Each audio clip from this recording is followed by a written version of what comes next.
Assalamualaikum warahmatullahi wabarakatuh. Selamat malam sahabat budaya Pro 4 RRI Mataram, Ensiklopedi Budaya Keindonesiaan.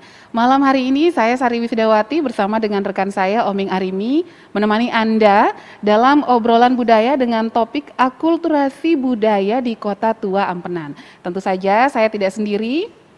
Di sini sudah hadir dua orang narasumber saya. Namun sebelum saya perkenalkan, terlebih dahulu kita awali dulu obrolan budaya kita untuk malam hari ini dengan sama-sama menyimak langsung suasana Kota Tua Ampenan bersama Oming Arini.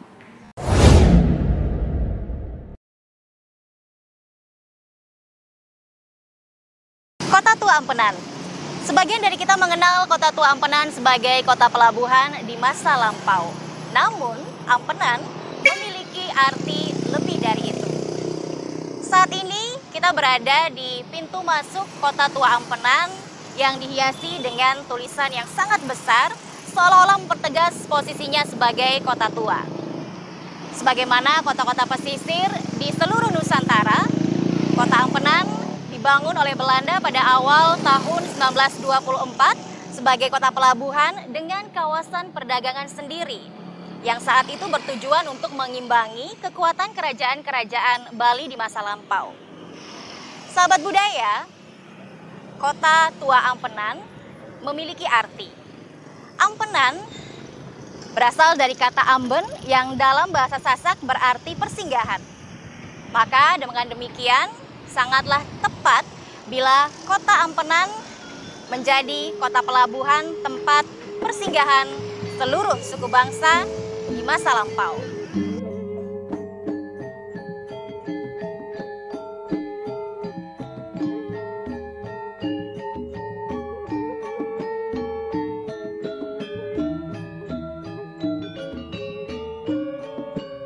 Kemampuan masyarakat etnis yang tinggal di Kota Ampenan baik di masa sebelum pengaruh Hindu atau Buddha, Islam maupun masa kolonialisme Belanda dan Jepang hingga sekarang telah membentuk sistem sosial budaya secara turun-menurun dan terus diwariskan kepada anak cucunya untuk menjadi masyarakat pendatang yang paham adat dan tradisi sistem sosial kemasyarakatan.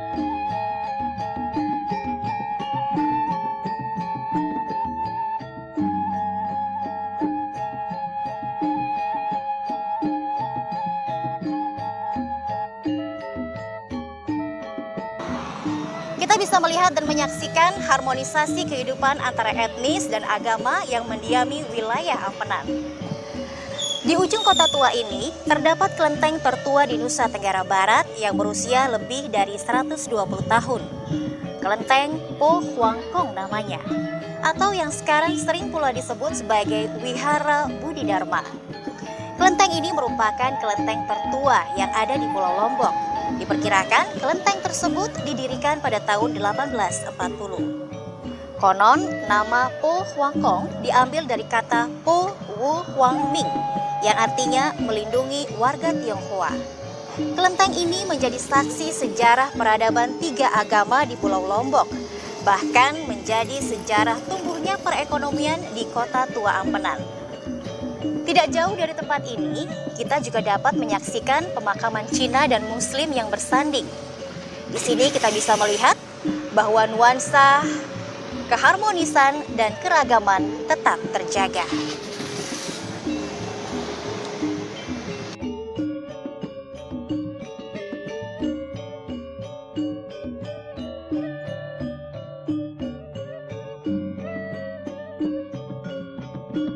Sebagai kota pelabuhan, Kota Ampenan mengundang pendatang dari berbagai suku bangsa untuk tinggal dan menetap menjadi perkampungan di sekitar pelabuhan. Seperti perkampungan Melayu, perkampungan Tionghoa atau Cina, perkampungan Arab, perkampungan Jawa, perkampungan Bali, perkampungan Banjar, hingga perkampungan Bugis. Pada saat itu, percampuran unsur budaya dari pendatang dan budaya setempat diyakini sebagai cikal bakal terbentuknya budaya pesisir di Kota Ampenan. Sahabat budaya, percampuran unsur budaya terjadi pada saat aktivitas perdagangan dan percampuran budaya kolonial Belanda, budaya Arab, budaya Melayu, dan juga budaya Tionghoa atau Cina memberikan pengaruh yang lebih dominan terhadap ekspresi arsitektural Kota Ampenan, terutama bentuk bangunan, ragam arsitektur, pola ruang, dan tatanannya.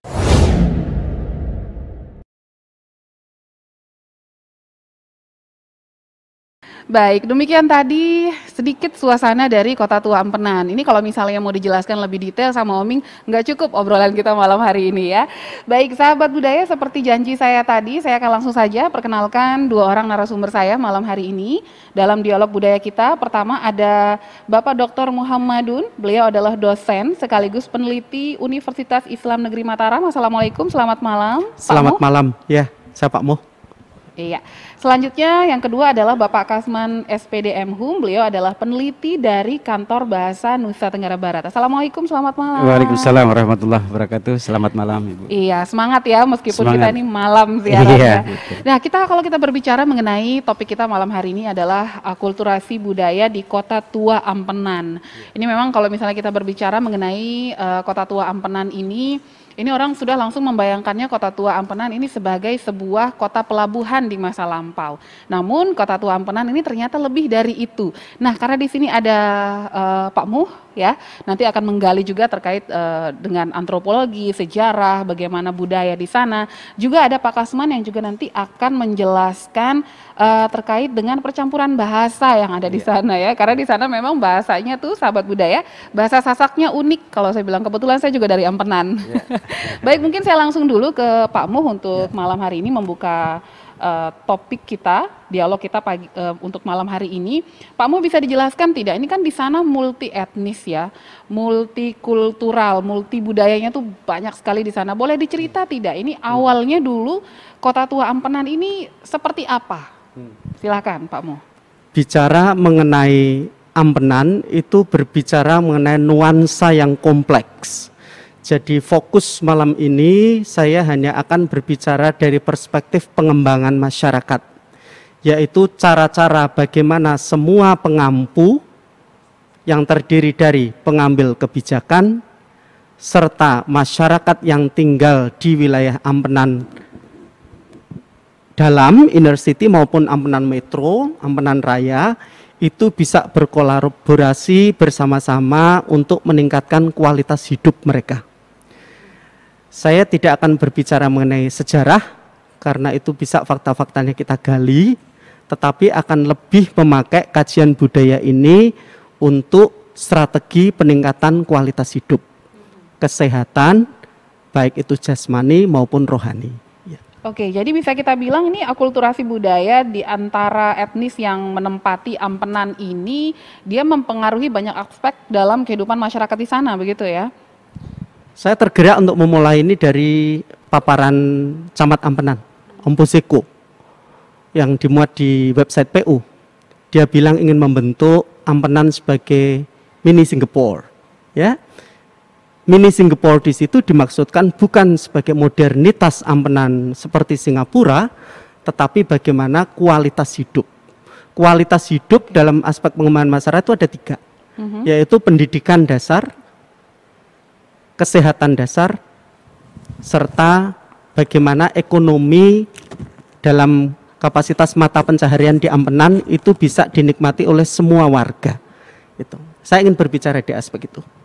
Oke, jadi ada pendidikan, kesehatan, dan ekonomi. Baik, nanti kita akan lebih gali lebih jauh bersama dengan Pak Muh ya. Nah, tapi saya mau beralih juga ke Pak Kasman ini, karena tadi di awal saya sudah menjelaskan bahwa Pak Kasman akan bercerita juga tentang perbauran bahasa yang ada di sana. Karena memang mengingat di Ampenan ini, di Kota Tua Ampenan ini yang tinggal tidak hanya suku Sasak, tapi juga dari berbagai etnis, bahkan juga etnis Tionghoa juga ada di sana. Mereka juga bahkan punya kelenteng, salah satu kelenteng tertua yang ada di NTB, satu-satunya gitu ya Pak ya. Nah ini bagaimana? Saya penasaran apakah bahasa mereka ini saling mempengaruhi? Karena gini Pak, saya kalau misalnya di rumah tuh Pak Kasman sama adik-adik atau mungkin sama teman-teman gitu ya, kan kita main juga di kampung-kampung. Kita kalau ngomong misalnya saya mau pergi, Anarja dulu. Kayak gitu-gitu, jadi ada campuran bahasa Arabnya gitu kan ya. Nah boleh cerita Pak ini bagaimana terkait dengan perbauran bahasa yang ada di Kota Ampenan ini bagaimana terjadinya gitu, silahkan. Ya baik, Assalamualaikum warahmatullahi wabarakatuh. Selamat malam. Saya secara kebetulan bekerja di Kantor Bahasa Provinsi Nusa Tenggara Barat, dan posisi saya sebagai peneliti. Dan salah satu salah satu target utama dari Badan Bahasa adalah memetakan bahasa-bahasa yang ada di seluruh pelosok Nusantara. Oleh karena itu, bahasa-bahasa yang ada di Pulau Lombok ataupun di Pulau Sumbawa, alhamdulillah sudah kami petakan, Bu Sari, sudah kami petakan, dan kami mencoba menghubungkan satu dengan lain. Misalnya kita menghubungkan antara Sumbawa dengan Sasak, apakah satu bahasa atau berbeda bahasa. Begitu juga dengan Mbojo, begitu juga dengan bahasa Melayu yang ada di Ampenan. Itu kita coba bandingkan satu sama lain dengan suatu metode yang disebut dengan metode leksikostatistik dalam ilmu dialektologi. Kemudian dari hasil perbandingan-perbandingan itu kami menemukan bahwa bahasa Melayu yang ada di Ampenan ini masih berada dalam perbedaan dialek dengan bahasa Melayu yang ada di Jambi.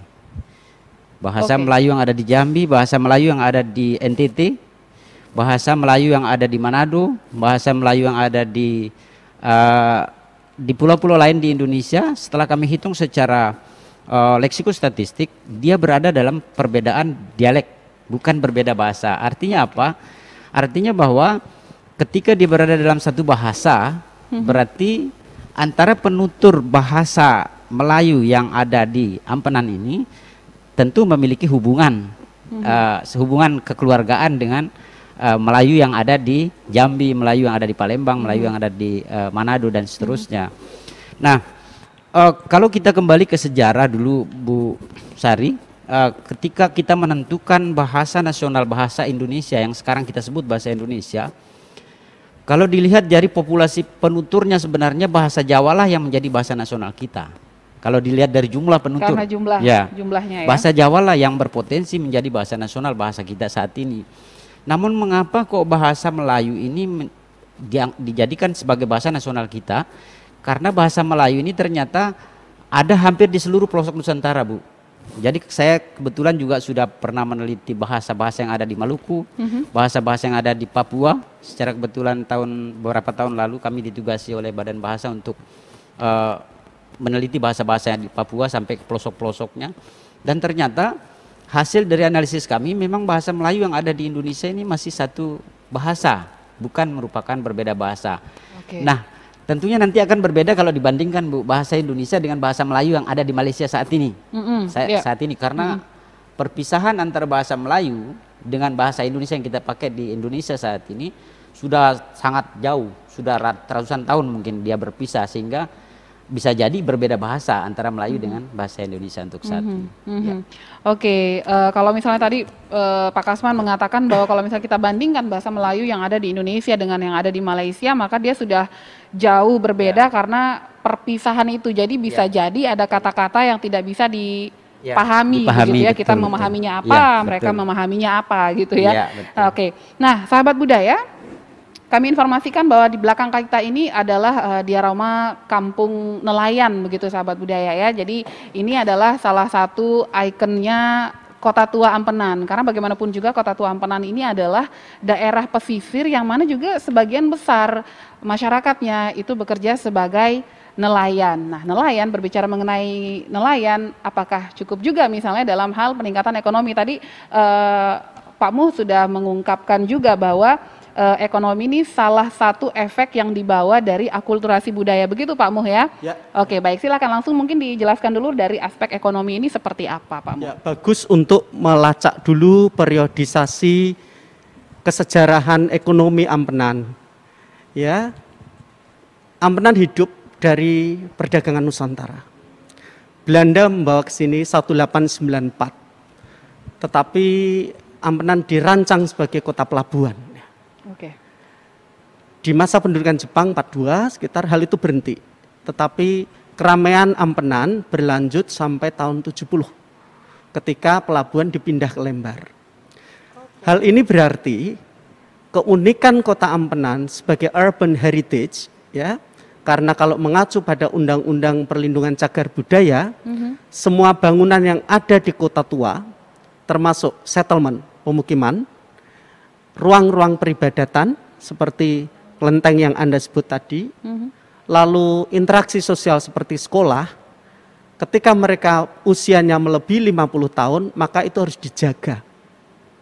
Ini sesuai dengan amanat Undang-Undang untuk Perlindungan Cagar Budaya, ya, nomor 11 tahun 2010. Nah, sebenarnya ke semua etnis yang ada di Ampenan, Sasak sebagai tuan rumah, Bugis, Cina, Arab, ya, jadi lebih dari 3, itu harus bahu-membahu pertama dari budaya yang nampak, kasat mata, yaitu heritage, bangunan itu. Sesuai segregasi tadi untuk pemukiman, ruang interaksi sosial, dan ruang peribadatan. Untuk apa? Dijaga. Nah, bentuk partisipasinya bagaimana? Itu merupakan pola-pola untuk keberlanjutan ekonomi, ya, livelihood, mata pencaharian di masa depan, ditinjau dari alih-alih nelayan yang akan kita bahas nanti, juga dari pariwisata. Nah, itu.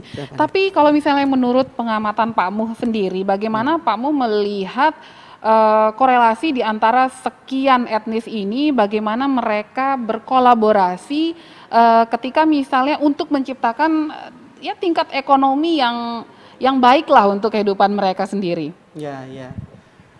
Ekonomi itu isu rumit yang mudahnya bisa kita summary-kan, ya, bisa kita ringkas dalam kita berusaha dan mendapatkan keuntungan dari itu. Ya, di tahun 2007 saya kebetulan datang ke Penang, Pulau Pinang di Malaysia. Itu kalau kita lihat settingnya hampir sama dengan Ampenan, tetapi cara mereka komunitas etnis Cina di sana mengelola kotanya itu jauh lebih profesional. Yang praktik-praktik baik itu bisa kita tiru, yaitu dengan cara apa? Daya tarik di bangunan gedung tua itu apa yang mau dijual? Selain wisata minat khusus sejarah, orang kalau tertarik untuk fotografi atau filmografi yang sekarang sedang booming, bagaimana kita bisa membuatnya itu lebih menarik? Tentu saja dengan restorasi, pengecatan ulang. Dan kalau kita lihat model di Pulau Pinang itu adalah dengan lukisan di tembok-tembok, mural. Sehingga orang dan ditempelkan objek nyata. Contoh kalau di kita adalah badan delman itu bisa ditempelkan di tembok tersebut, sehingga kudanya bisa digambar dan orang betul-betul berpotret di situ. Ya, itu salah satu cara untuk menaikkan nilai ekonomi dari urban heritage yang merupakan warisan Ampenan.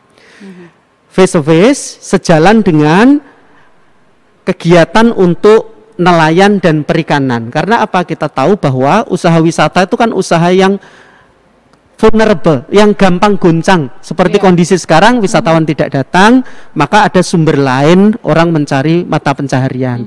Tetapi ketika situasi normal, maka keduanya itu bisa berjalan seiringan, urban heritage dan perikanan. Ya, itu. Oke. Nah, kalau misalnya tadi kan kita lihat di Kota Tua Ampenan itu ada etnis Tionghoa, kemudian juga Bugis, Banjar, Sasak di sana. Ini ada semacam spesialisasi. Oh, kalau dagang yang punya ruko-ruko itu teman-teman dari etnis Chinese. Kemudian juga yang di kampung nelayan, yang menjadi nelayan itu dari etnis mana? Itu memang apakah memang sudah seperti itu sejarah terbentuknya? Begitu memang dari sananya atau memang karena ada semacam tren perubahan dari waktu ke waktunya begitu, Pak Muh? Pak Kasman mau menjawab kelihatannya atau saya? Oke. Dari sejarahnya memang ketika Belanda datang, orang yang mendapat privilege sebagai warga negara kelas 2 setelah pendudukan Belanda itu adalah etnis Tionghoa. Mereka menjadi agen penjembatan untuk perdagangan itu. Tetapi ada dalam stereotip budaya itu harus didobrak, ya. Karena apa? Orang berdagang itu tidak selalu menjadi bahwa cuan, ya, bahasa yang populer, cuan itu tidak selalu menjadi hak khusus bagi semeton kita Tionghoa, tidak. Kita menyebutkan misal ada pengusaha Sasak di luar Ampenan, contoh seperti Haji Mudlah sebagai contoh, itu yang asli bangsa Sasak. Itu ternyata bisa, tetapi dalam satu aspek kita sebut akulturasi. Akulturasi itu kalau ngacu pada kajian itu ada 4 tipe. Nah, integrasi adalah salah satu tipe dari akulturasi yang selain kita memegang teguh sebagai bangsa Sasak, memegang teguh nilai-nilai kita sebagai etnis Sasak, kita juga belajar praktik-praktik baik dari, sebagai contoh, bagaimana etnis Tionghoa itu bisa sukses sebagai pedagang, sehingga bisa kita tiru. Oke, mungkin di situ nilai edukasinya ya. Saya kembali ke Pak Kasman, karena Pak Kasman ini dari segi bahasanya sendiri, Pak Kasman. Tadi mungkin sempat saya singgung sedikit begitu ya. Di Ampenan itu orang kalau misalnya ngomong bahasa Sasak, itu jauh sekali berbeda dengan bahasa Sasak di tempat lain begitu Pak Kasman. Ini boleh cerita nggak seberbeda, bahkan ada yang mengatakan bahwa Sasak Ampenan dia beda sendiri gitu kan. Gitu, itu apakah sebeda itu bahasa Sasak yang ada di Kota Tua Ampenan dengan di tempat-tempat lain? Iya, baik Ibu. Jadi tadi di pembukaan tadi sengaja saya singgung bahasa Melayu, karena bahasa ini selain sebagai data, sebenarnya bahasa ini bisa jadi sebagai bukti sejarah. Jadi kita bisa melacak arah migrasi satu generasi itu dari bahasanya. Nah, kalau kita melihat dari hubungan antara bahasa Melayu yang ada di Ampenan dengan bahasa Melayu yang ada di NTT, artinya bahwa ada kemungkinan dulu orang yang ada di Ampenan itu kemudian migrasi lagi ke NTT, atau sebaliknya NTT migrasi lagi ke sini. Nah, dalam kaitan dengan hal itu, kalau kita melihat bahasa yang muncul di Ampenan, kadang-kadang sesuai dengan sesuai dengan kacamata mana yang mau dipakai. Biasanya ada yang berangkat dari bahasa Melayu sebagai dasar, kemudian dicampur dengan bahasa Arab, misalnya rejak tadi misalnya, atau misalnya harem, anamukul dulu dan sebagainya. Dasarnya bahasa Melayu tetapi dicampur dengan bahasa Arab. Kemudian ada juga fenomena yang dasarnya itu menggunakan bahasa Sasak tapi dicampur dengan bahasa Arab. Nah, kemudian kalau dari sisi bahasa ini bisa dikatakan bahwa munculnya fenomena berbahasa seperti itu merupakan satu register dalam ilmu bahasa. Register itu adalah variasi suatu bahasa pada kelompok tertentu atau pada komunitas tertentu, dengan tujuan untuk membedakan diri antara komunitas itu dan komunitas yang lain. Nah, dan yang namanya register tidak bisa dikatakan bahwa bahasa Sasak Ampenan berbeda dialek dengan bahasa Sasak yang hasil penelitian kami ada 4 dialek bahasa Sasak. Ada dialek AE, dialek AO, dialek dan dialek AA kalau tidak salah satunya. Nah, tidak bisa kita katakan bahwa yang ada di Ampenan itu misalnya dialek Ampenan, tidak bisa, Bu. Karena pemisahan kita sebut dialek tentu harus ada hitungan yang disebut dengan hitungan leksikostatistik. Ya, jadi seperti yang saya katakan tadi Bu Sari, jadi mengapa kita mengatakan bahwa bahasa Melayu yang ada di Ampenan itu masih satu dialek dengan bahasa yang ada di Palembang, Melayu yang ada di Palembang, kemudian bahasa Melayu yang ada di NTT dan sebagainya. Karena ada perhitungan dalam ilmu linguistik itu disebut dengan perhitungan leksikostatistik. Leksikostatistik itu adalah perhitungan secara matematis ya Bu ya, secara matematis dalam ilmu bahasa yang dihitung apa? Bagaimana perbedaan, berapa jumlah perbedaan antara misalnya dialek Melayu Ampenan dengan dialek Melayu yang ada di NTT itu dihitung, ada yang disebut dengan kosakata Swades, Bu. Kosakata Swades itu adalah kosakata memang dicetuskan oleh seseorang ahli yang namanya Swades sehingga disebut kosakata Swades, dan jumlahnya 200 kosakata. 200 kosakata. Nah, kosakata Swades ini adalah kosakata yang sangat lama terjadi perubahan di dalamnya dan pasti dimiliki oleh seluruh bahasa yang ada di dunia. Salah satu contoh misalnya mata, kaki, telinga, hidung, jari-jari misalnya, rumah, karena kebutuhan kita akan tempat tinggal kan sama, seluruh manusia yang ada di dunia pasti membutuhkan tempat tinggal. Oleh karena itu kosakata Swades itu adalah kosakata yang dipastikan ada dimiliki oleh seluruh bahasa di dunia. Sehingga itu dihitung perbedaannya, Bu, dihitung perbedaannya dari sisi fonologi, morfologi, kalimatnya dihitung. Apabila berada dalam misalnya kisaran 50 sampai 80% perbedaan, itu masih berada dalam perbedaan dialek. Tapi apabila berada dalam perbedaan 81 sampai 100% itu berbeda bahasa. Jadi kalau dibandingkan Sumbawa dengan Lombok bahasa Sasak misalnya, pasti dia berada di atas 81 sampai 100% perbedaan. Tetapi kalau bahasa Melayu yang ada di Ampenan dengan bahasa Melayu yang ada di Palembang itu perbedaannya pasti berada di bawah 81 itu tadi, 50 sampai 80% itu tadi. Yang mana itu artinya dia tidak bisa dikatakan sebagai bahasa yang berbeda. Ya, gitu betul. ya? Tidak bisa dikatakan sebagai bahasa yang berbeda. Secara kebetulan Badan Bahasa sudah mencoba menghubungkan semua enklip-enklip Melayu yang ada di Indonesia dan hasil akhirnya hanya berada pada perbedaan dialek. Perbedaan dialek. Nah, namun akan berbeda sekali nanti apabila suatu saat kita mencoba melihat perbedaannya dengan bahasa Melayu yang ada di Malaysia misalnya. Karena mungkin faktor sejarah yang membuktikan bahwa Indonesia dan Melayu ini sudah berpisah ratusan bahkan ratusan tahun lalu ya, sehingga kemungkinan besar antara bahasa yang ada Melayu yang ada di Malaysia dengan Melayu yang ada di Indonesia yang kita sebut bahasa Indonesia kemungkinan sudah berada dalam perbedaan bahasa, tidak lagi berbeda dialek.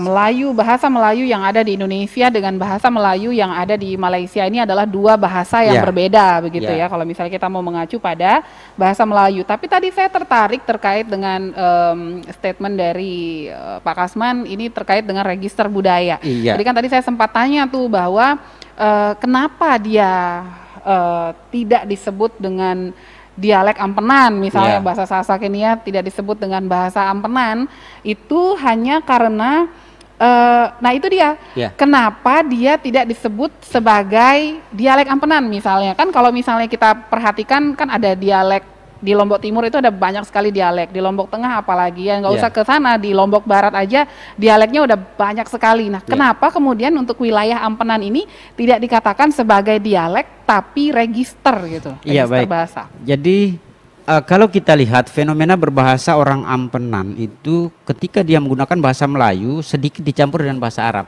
Ini sedikit, kata kuncinya sedikit dicampur dengan bahasa Arab. Begitu juga ketika dia berbahasa Sasak sedikit dicampur dengan bahasa Arab. Bahasa Arab. Nah, kalau kita misalnya membawa 200 kosakata Swades itu tadi bertanya di komunitas Arab yang ada di yang ada di Ampenan, dia akan menjawab dengan bahasa Melayu gitu ya. Dengan bahasa Melayu berarti pengaruh Arabnya itu tidak seberapa sehingga kita tidak bisa dikatakan sebagai berbeda dialek. Nah, perkara mengapa kok ada kecenderungan orang menggunakan varian tadi, register tadi ya Bu ya? Mengapa kok ada kecenderungan orang menggunakan register itu dalam berbicara?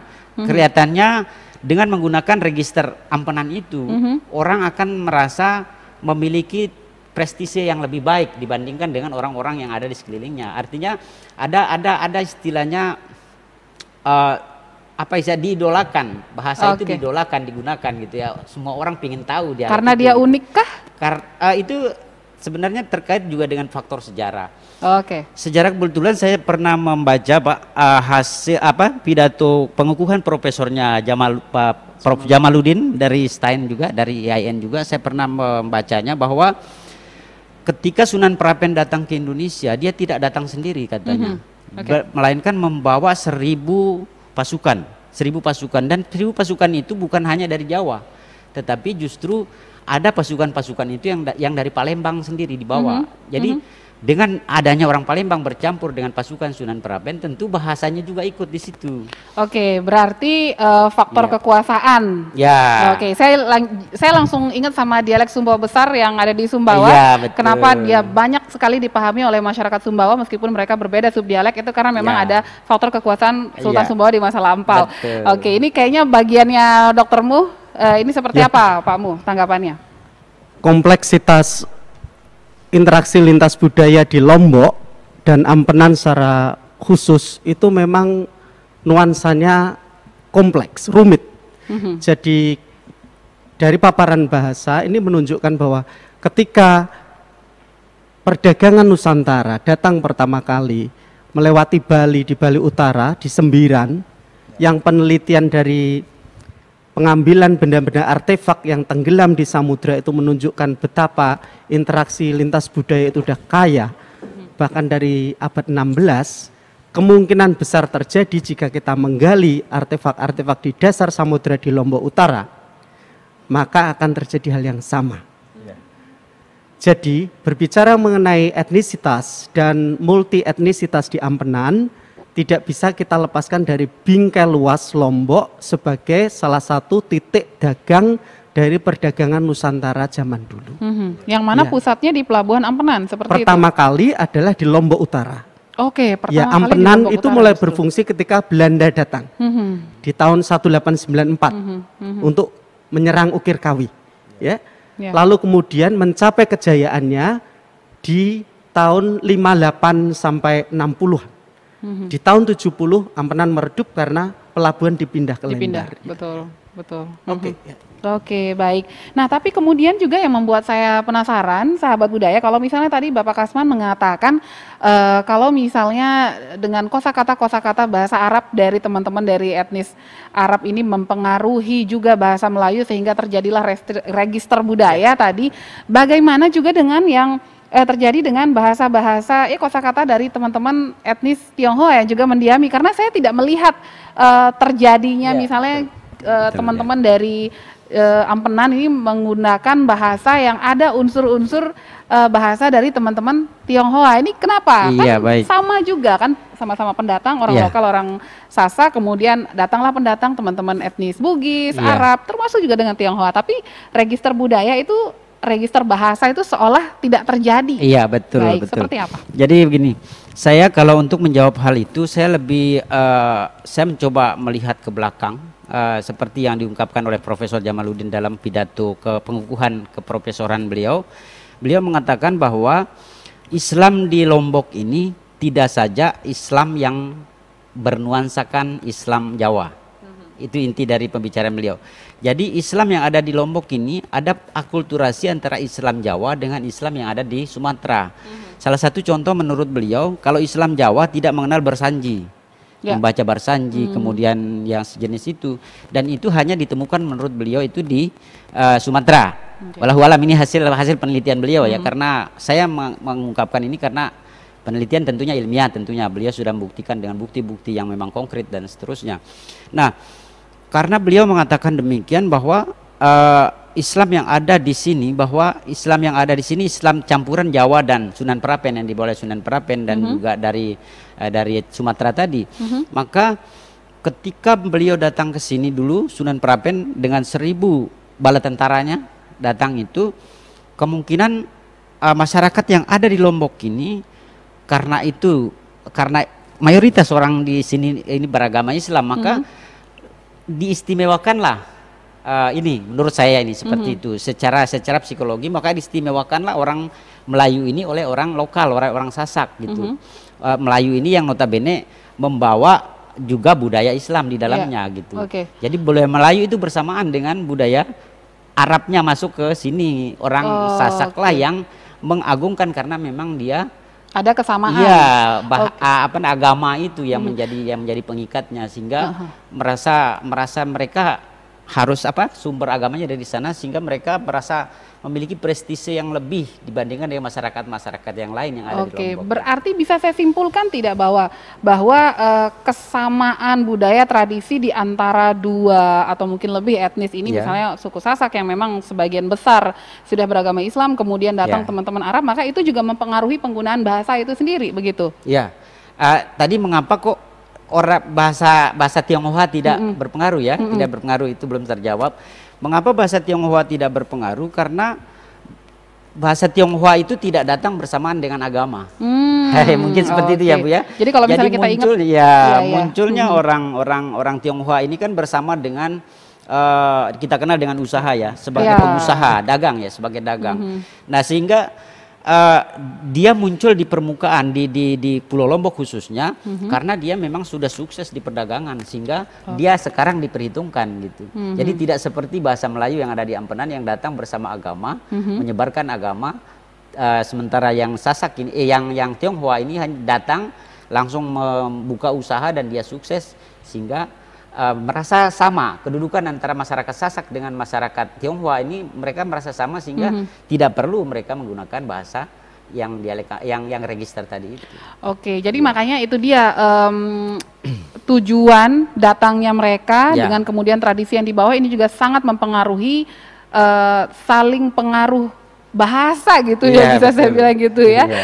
Oke, baik sahabat budaya, kita masih sama-sama di obrolan budaya RRI Net untuk malam hari ini. Ini seru sekali ya obrolan kita berbicara mengenai antropologi, kemudian juga sejarah. Tadi Dr. Muh baru menjelaskan sampai di sesi ekonomi ya, di tingkat di level ekonomi, kemudian juga sempat kita nyerempet ke masalah pendidikan juga. Nah ini bisa dijelaskan lagi Pak Muh supaya lebih jelas oleh sahabat budaya di rumah. Pendidikan dalam perspektif pengembangan masyarakat itu adalah pencapaian pendidikan dasar, yaitu literasi.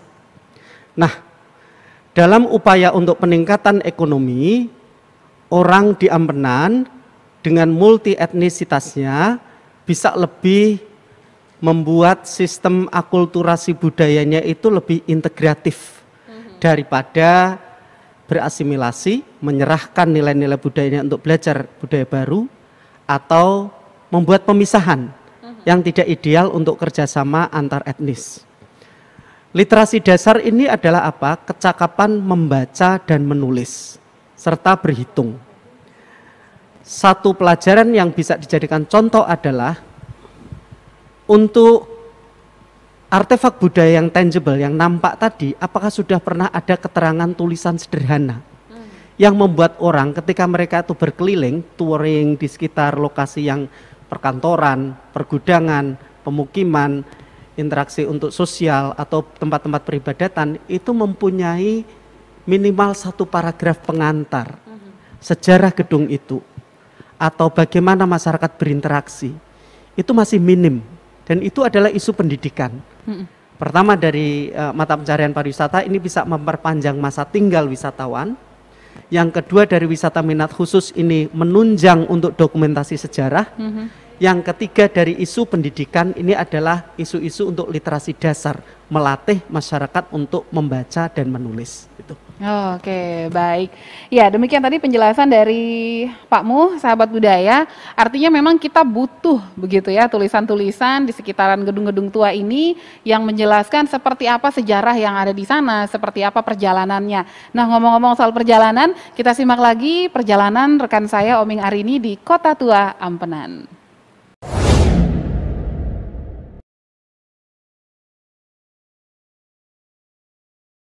Sampai sekarang, warga penghuni Kota Tua Ampenan terdiri dari beragam suku bangsa. Dan tentunya mereka hidup sangat harmonis.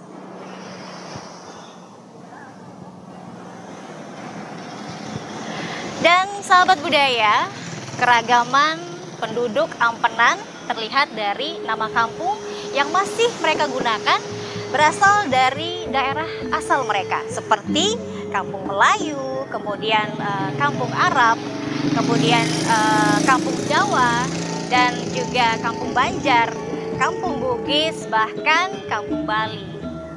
Sementara untuk penduduk etnis Cina atau Tionghoa, mayoritas mereka tinggal di pertokoan untuk beraktivitas dan juga melangsungkan kegiatan hari-hari mereka yang terletak di sepanjang Jalan Raya Kota Ampenan.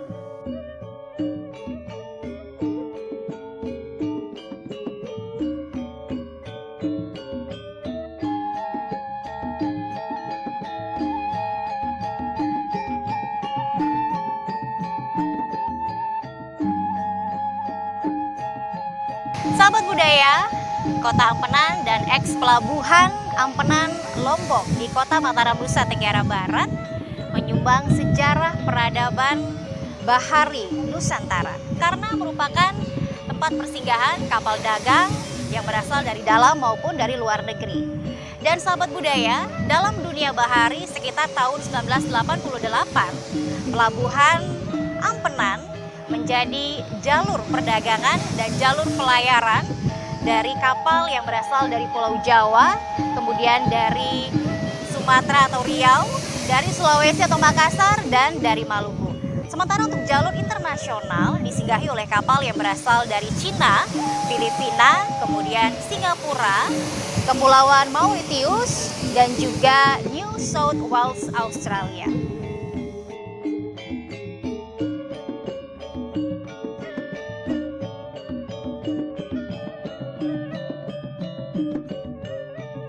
Lombok telah memiliki integrasi dengan jaringan niaga global dan telah berkembang pada tahun 1360. Namun baru menjadi pusat niaga pada akhir abad ke-16 dan 17, di mana Ampenan menjadi pusat niaga untuk pelaut dan pedagang di Asia dan Eropa dalam komoditi rempah-rempah dan kayu cendana. Semua pedagang Asia dan Eropa datang mewakili perwakilan dagang di pelabuhan ini. Dan dengan berkembangnya jaringan perdagangan ini, terutama pada awal abad ke-19, Nusa Tenggara muncul lebih dinamis dalam aktivitasnya dan memberikan perubahan pada perekonomian. Pelabuhan Ampenan menjadi tempat strategis dalam jalur perdagangan panjang antara Australia, Singapura, India, dan Australia, Manila, China.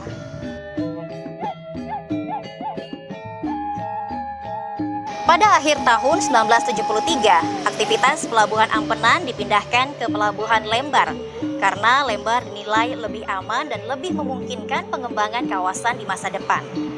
Sebagai kota pelabuhan lama, Kota Ampenan meninggalkan berbagai bangunan kuno berupa kantor dan gedung peninggalan Belanda. Pemindahan pelabuhan juga mempengaruhi pada kegiatan ekonomi masyarakatnya yang semakin menurun. Masyarakat pesisir yang tinggal di Kampung Arab dan Kampung Tionghoa lebih banyak berprofesi sebagai pedagang. Sedangkan masyarakat pesisir yang berasal dari suku Melayu menjadi nelayan. Sampai saat ini, beberapa bangunan lama di Kota Tua Ampenan difungsikan sebagai pertokoan, perkantoran, dan rumah tinggal. Karena kekayaan nilai kesejarahannya, pada Juni 2013, Kota Tua Ampenan resmi menjadi salah satu dari 43 kota dalam jaringan Kota Pusaka Indonesia atau JKPI. Berbagai bangunan dengan gaya Art Deco peninggalan Belanda meninggalkan cerita kejayaan kota di masa lampau. Bahkan, kehidupan multi etnik menjadi salah satu ciri khas Kota Tua ini.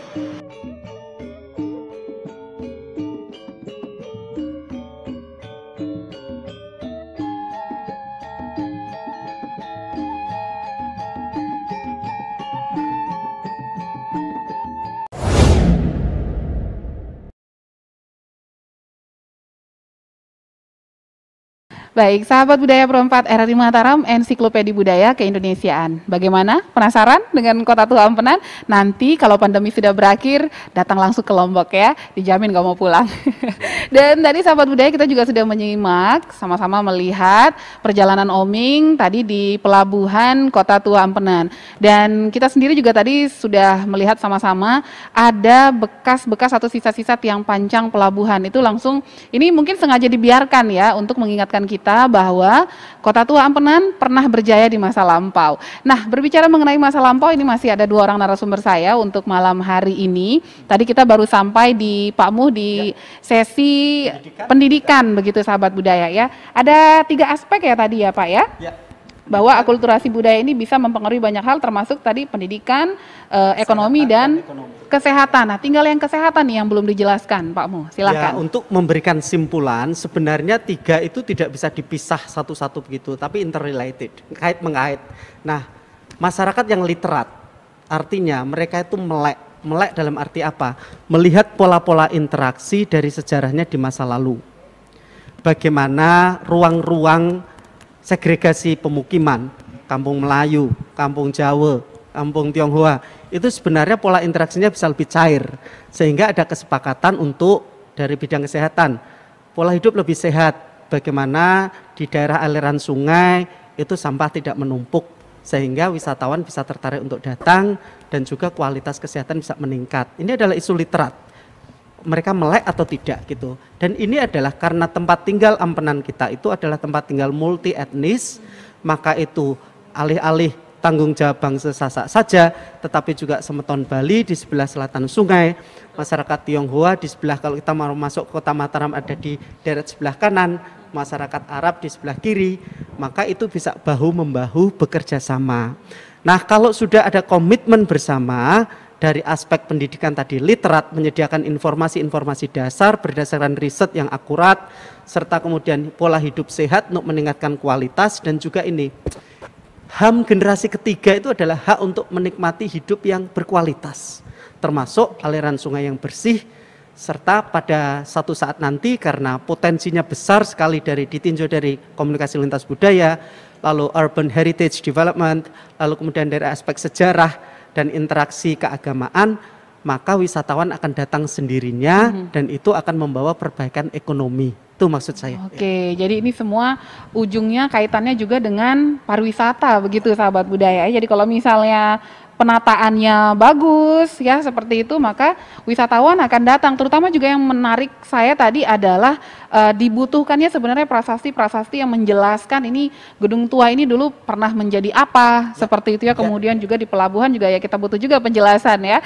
Baik, saya langsung tadi karena sempat dibahas juga mengenai komunikasi begitu ya. Berbicara mengenai komunikasi ya kita berbicara juga mengenai bahasa. Tadi kita sampai di bahasa register gitu ya. Betul. Kenapa kemudian register bahasa Arab ini yang banyak mempengaruhi bahasa yang ada di Kota Tua Ampenan, sementara yang Tionghoa tidak, itu ada faktornya gitu ya. Kalau misalnya ke depan ini Pak Kasman, kalau misalnya kita terlepas dari sejarah yang pernah terjadi di Kota Tua Ampenan ini, ke depannya misalnya mungkin tidak terjadi register bahasa dengan bahasa Tionghoa ini, bahasa Mandarin misalnya kita sebut seperti itu. Ya, kalau kita berbicara kemungkinan sebenarnya tidak ada sesuatu yang tidak mungkin semestinya ya, semestinya seperti itu.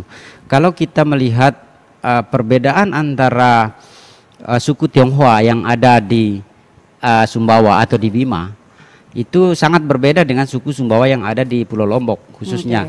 Dalam arti begini Bu, bukan perbedaan dalam arti yang negatif ya, tapi perbedaan artinya di Sumbawa itu Cina itu pasti bisa bahasa Sumbawa. Oke, di teman-teman Bima juga Tionghoa di sana seperti bisa gitu. bahasa Sumbawa ya. Orang Tionghoa yang ada di Bima juga pasti bisa bahasa Bima. Yang di gitu sini ya. juga bisa, Pak. Di sini kadang-kadang dia tetap menggunakan bahasa Indonesia. Pengalaman saya Bu ya, ketika Aksennya saya pergi masih belanja kedengeran ya aksen masih Mandarinnya terdengar gitu ya. Mandarinnya gitu ya. Masih terdengar Mandarin. Kalau di sana itu sudah seperti orang Sumbawa sendiri Orang asli. lokal. Ya, orang lokal asli orang. Jadi baik. kalau kita berbicara kemungkinan akan muncul register sangat mungkin. Sangat mungkin karena Tionghoa ini juga bukan lagi suku asing, tapi secara nasional sudah diakui sebagai suku Indonesia. Arab, Tionghoa, kemudian Bugis, kalau Bugis sudah jelas, Melayu. sudah jelas.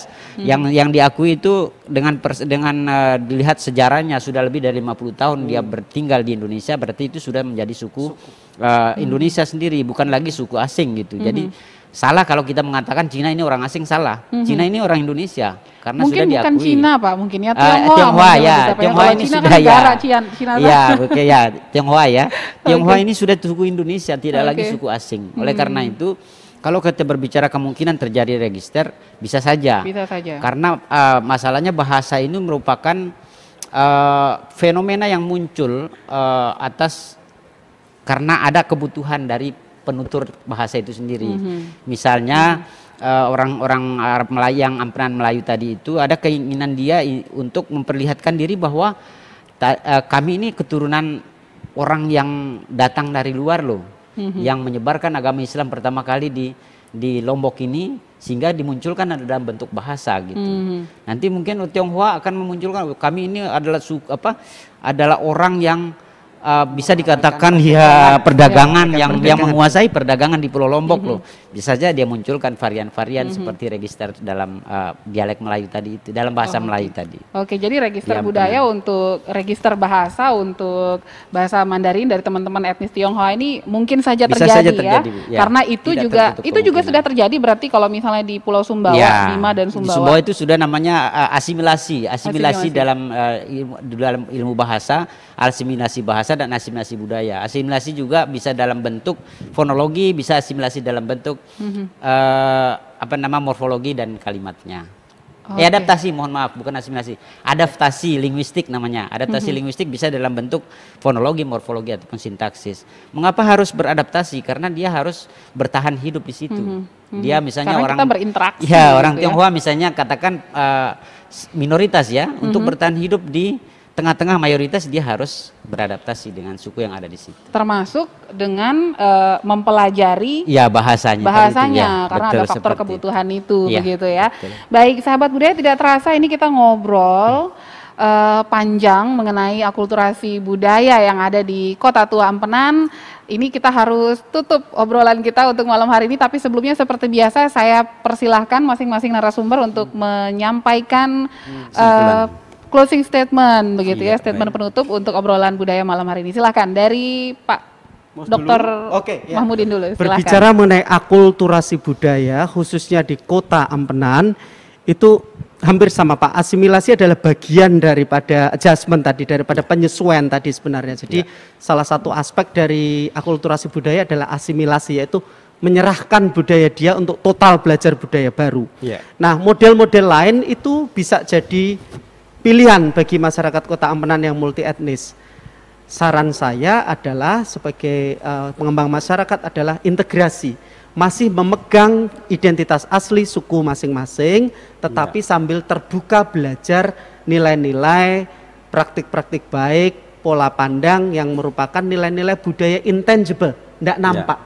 Alih-alih yang nampak seperti urban heritage tadi, untuk bagaimana sama-sama kita saling belajar tanpa menghilangkan identitas kesukuan asli kita untuk sama-sama mengembangkan Kota Ampenan menjadi sebuah kota yang layak.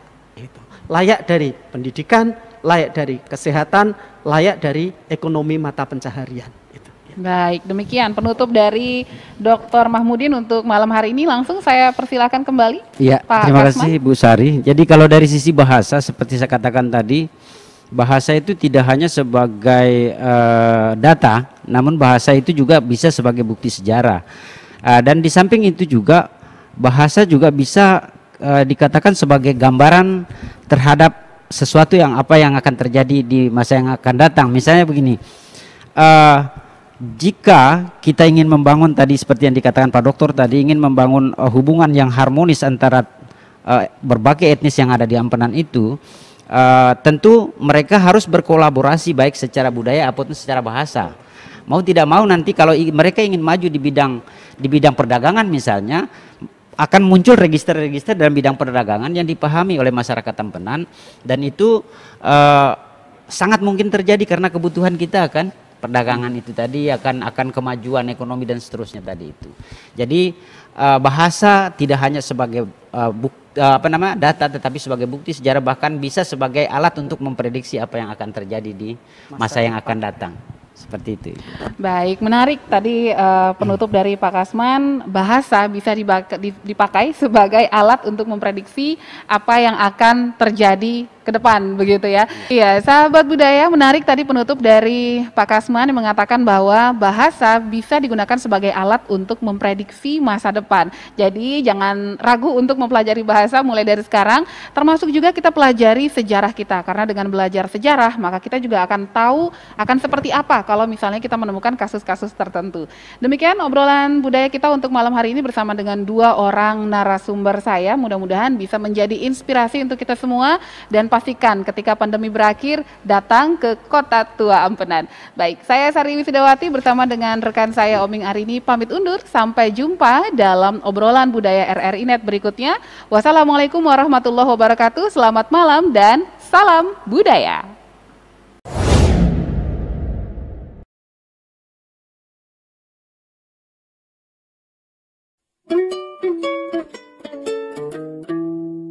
Aku menyusuri kota Ampenan, kotaku yang dulu pernah berjaya. Selamat pagi oh kota Ampenan, sambutlah matahari menyala. Kulihat mobil bergerak, sepeda motor, sepeda tua, juga Cidomo. Seorang kakek sendiri duduk termenung di depan toko seperti melongo. Aku kabarkan padamu oh kawan, tentang kotaku yang telah terlupakan. Bila suatu hari engkau datang, usahlah hati bersedih. Kulihat mobil bergerak, sepeda motor, sepeda tua, juga Cidomo. Seorang kakek sendiri duduk termenung di depan toko seperti melongo. Apa kabarmu kakek? Di mana itu anak anak cucumu kini berada, masihkah mereka pergi? Takkan kembali, kau tetap terus sendiri.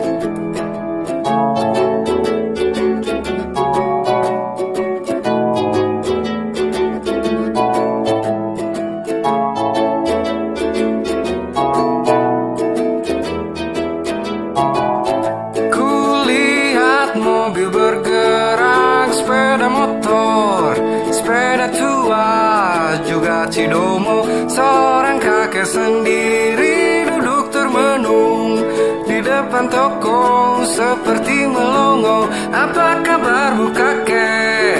Di mana itu anak cucumu kini berada? Masihkah mereka pergi? Takkan kembali, kau tutup pintu jendela. Aku mengitari kota Ampenan, kotaku yang kini mulai meredup. Nanti matahari akan tenggelam, ucapkan selamat malam.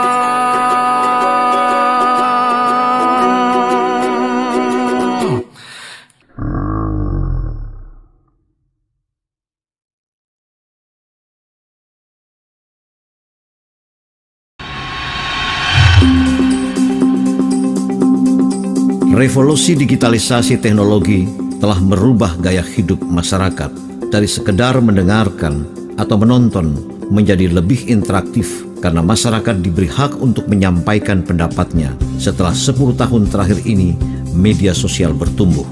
Itulah dengan apa yang disebut komunikasi 3.0, suatu masa yang dibutuhkan oleh zaman. Radio Republik Indonesia menghadirkan RRI Net, bukan untuk menjadi televisi, tapi radio yang divisualkan. Bukan untuk bersaing, tapi hadir memenuhi apa yang publik mau.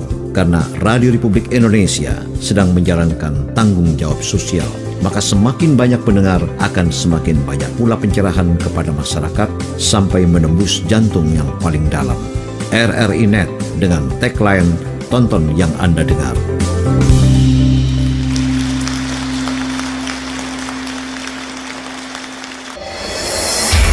Alia Rohali di Pro 3. Pendengar Indonesia Menyapa hari ini bersama saya Alia Rohali akan mengangkat 4 topik aktual. Membahas isu-isu aktual Indonesia. Presiden Joko Widodo kembali berpesan agar hidup live setiap hari Kamis jam 8 sampai 9 pagi. Alia Rohali di Pro 3, akurat, tajam, berimbang.